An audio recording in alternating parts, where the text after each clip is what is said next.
So I went to Kobe and see this Oripa ang tawag nila dito, original package from Dragon Star Katol. And this is worth 500 yen.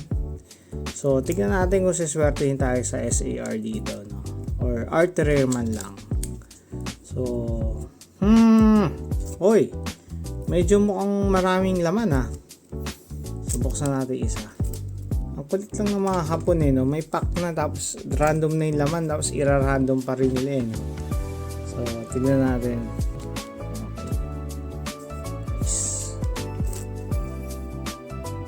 Worth 500 pesos nga ba tong Pokemon cards na to? Tingnan natin. Pero kung mayroon to, malamang naka-plastic na. Oy! Baliktaran!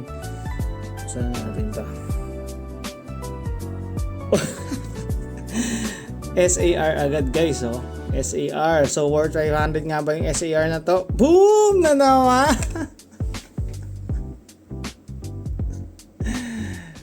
We are meant to be talaga.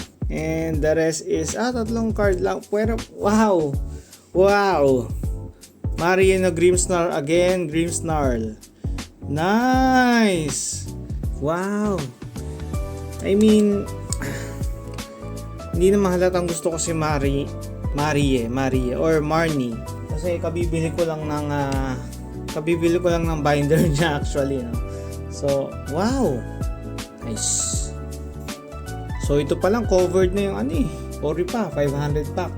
Worth to Kita kong pinakamababa nito is 6,000 yen. So meron pa tayong isa and tingnan natin tong isa kung ang swerte natin ay tuloy.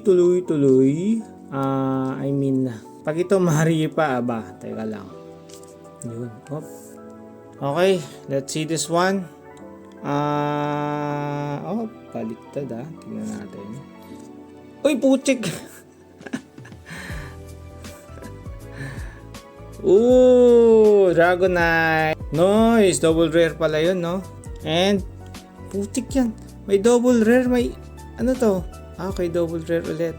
Sino naman to? Okay. And Ay, putik!